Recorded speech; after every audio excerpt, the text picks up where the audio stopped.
Hey, everybody. This is your daily dose of all things royal. Welcome back, my gorgeous, good looking friends. I'd like to know, I'm going to throw this question out there. Why is it so hard for the media, especially the newspapers, to call out Meghan and Harry for being liars? So, the Times today released an article stating that Prince Harry's phone hacking claim has now inconsistencies. Could it be that they are lies that Harry told? Because it's not the first time that he would have been caught lying, but somehow politically correct, it sounds better to say that there are factual inconsistencies. So, this is what the article says. The Duke of Sussex appears to have factual inconsistencies in his legal claim about being a victim of hacking, a senior judge said. Mr. Justice Fancourt said he has concerns about Harry's account of an alleged secret deal by the royal family, which he says prevented him bringing legal action earlier. Harry has accused the late Queen of being involved in an agreement with the publisher of The Sun and the News of the World. He says his brother secretly accepted a very large sum in compensation from the publisher in 2020. The judge questioned why details of Harry's legal claim filed in 2020 failed to include the alleged secret deal, which the Duke now says means the publisher accepted it would not try to block his compensation claim because it was too old. The judge added, another thing that is troubling is what appears to be a factual inconsistency in the current pleaded cases that the Duke of Sussex did not have the knowledge of the alleged wrongdoing before 2019, and your proposed amendment seems to say he would have brought the claim in 2012, but for the secret agreement. Harry's barrister, David Sherborne, said the claim in 2012 would have been totally different. He said there was a draft of an amendment particulars of claim which contained the alleged secret deal. The judge replied, I am talking about the factual inconsistencies in the case as pleaded. Sherborne said Harry was unaware until 2012 of the deal not to pursue the publisher until the conclusion of other legal action related to phone hacking. This is not criticism of the late Queen or his family. That is the way it was done, and he accepted it. He had to, his lawyer added. Harry has claimed the agreement was designed to avoid a repeat of the reputational damage caused in 1993 by publication of an intimate conversation between the King, then Prince of Wales, and his future wife, then Camilla Parker Bowles. The Duke claims his grandmother gave him permission in 2017 to pursue the case following his engagement to Meghan in that November. Harry said he now understood his father's staff at Clarence House blocked his claim as they wanted to keep the media on side in order to smooth the way for my stepmother and father to be accepted by the British public as Queen Consort and King respectively when the time comes. Once again, if you notice that the common factor for all this drama includes Meghan Markle. So, of course, when Meghan rocked into Harry's life and they became engaged, all of a sudden now this supposed conversation happened with the Queen, which now she is no longer here on this earth to defend herself, obviously is now being used for Harry's lies. I don't buy it. I think Harry, once again, has been manipulating the system, and these barristers that are backing and defending Harry don't realize that Harry is lying through his teeth. I'd like to know at what point are people going to start acknowledging that you can't believe anything that comes out of Meghan and Harry's mouth because they have been lying since day one? There is no such thing as Harry's truth. There is the truth, otherwise, it's a lie. And I think that more and more people need to stop making up excuses for this couple and using politically correct terms such as factual inconsistencies. No, these are bold faced lies. The question is, why is he lying so much? Well, if you look at what is going on in his life with his manipulative wife, who has been causing all sorts of drama leading up to this coronation, this is all to cause frenzy and division within the family as well as with the public. And it's going to continue as we are seeing it happen on a daily basis. Oh, this next part is rich. Says here, Sherborne apologized for the Duke's failure to appear at court. He said Harry was preparing to return to the UK for his father's coronation on May 6th. Yeah, we all know that what was more important was Meghan's publicity stunt in which she made her husband look like a complete simp. So this is my opinion on what I see happening. Harry is desperate for money, and being that he knew about whatever settlement that was given to William, allegedly it was $1 million, he thought maybe this could be his way too to strongholding this newspaper outlet, which I believe that's exactly what he's doing with all these lawsuits. It really is just a way of making money. Now, these factual inconsistencies, aka lies, come on top of the other lie of the private investigator's signature that was forged. Remember that? I wonder who is behind that as well. See, when you have all these different details and you start connecting the dots and they paint a picture, what does it tell you? All fingers are pointing to Meghan and Harry. And being that they have a track record of being dishonest and manipulative, I wouldn't put it past them to be lying in these court cases. And, quite frankly, I think it's time that the court system treat Harry and Meghan, if she gets pulled into court here in the United States, as regular people. And if they are caught lying, then full consequences need to be carried out for perjury. Now, what I don't understand is how is it possible to use hearsay of the Queen in a case like this? To me, I think that it was a low blow for Harry because nobody can question her because she's dead. And I think it's quite shameful. Here's what I see happening, and this is my opinion. Meghan Markle has been freaking out because Harry is supposed to be going to the coronation by himself.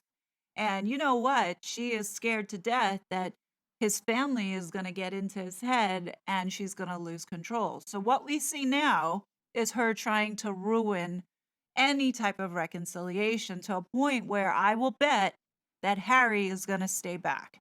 And here is why I think that's likely to happen. She is making it.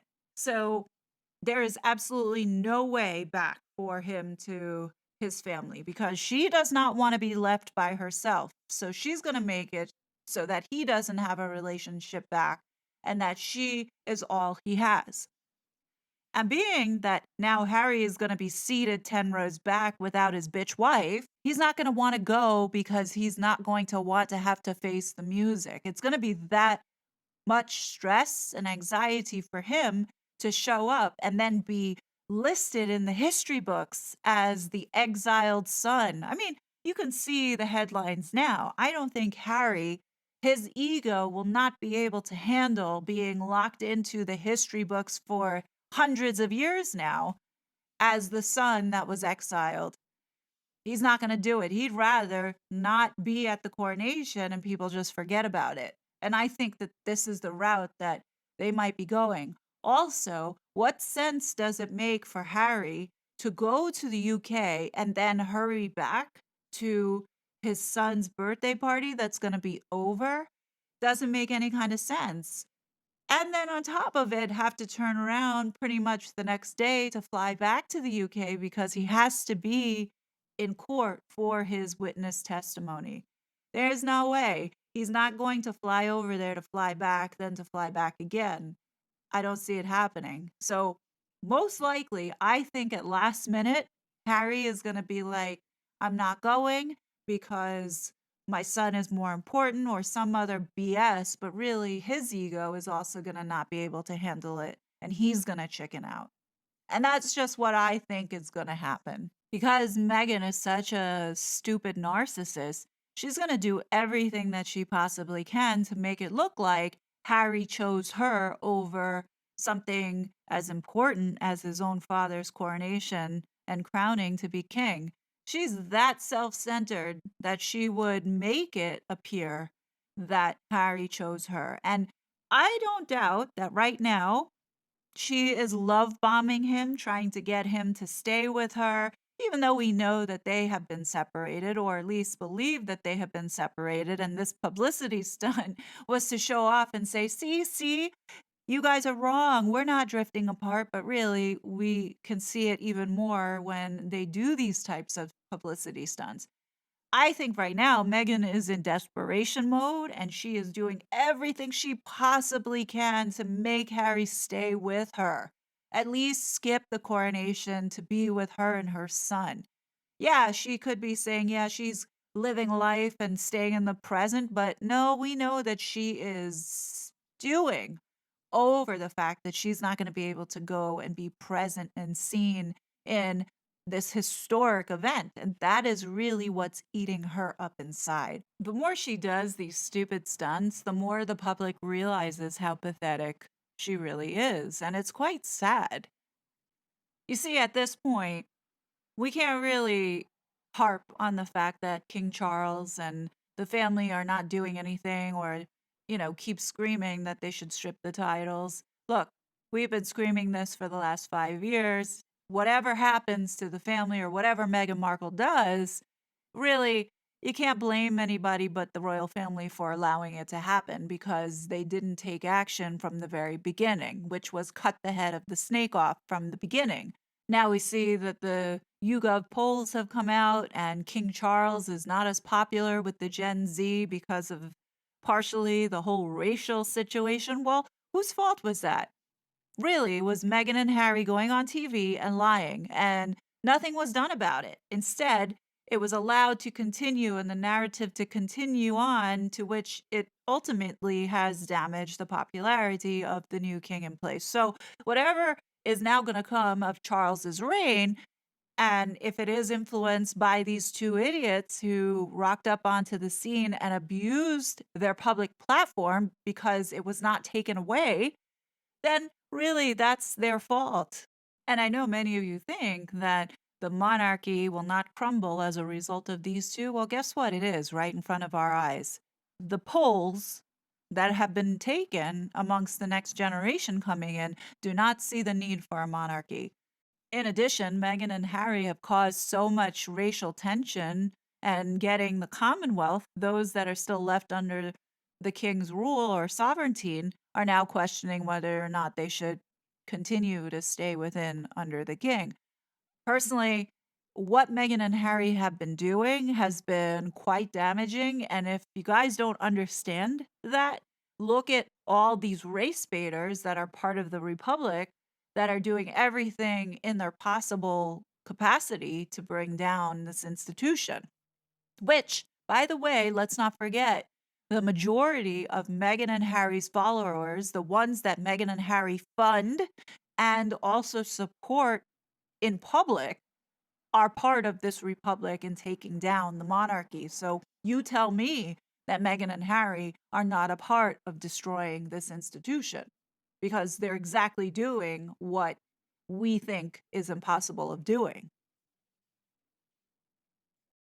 Look, I've said it before. Meghan and Harry were targeting the Commonwealth. They saw the opportunity, and I'm sure just like what Andrew had did with being this ambassador and recognized as this trade envoy, they were going to probably follow suit and do the same similar type deals of being the influencers, hooking people up together for business deals, just like what the Clintons had done, and become, whatever in Megan's fantasy mind, the next Obamas, which guess what is not happening. What we have seen and witnessed is that Meghan Markle is a vengeful and hateful person, that she's going to continue to do whatever she can to tarnish the Queen's legacy, which she has been doing on an ongoing basis, all because she didn't get what she wanted.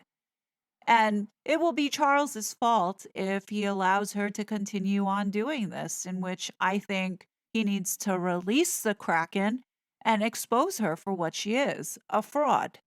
What do you guys think? This is just a short, quick video, some thoughts that have been crossing my mind over the last 48 hours. Yeah, what we're seeing, I can't say that I'm surprised, but I'm sure we have more to come. And quite frankly, I am fatigued over it. So I'm going to do my best to keep it light and short. But leave your thoughts below. As always, I will be back with more content. But until then, please be safe and I will talk to you later. Bye. He was such a fraud.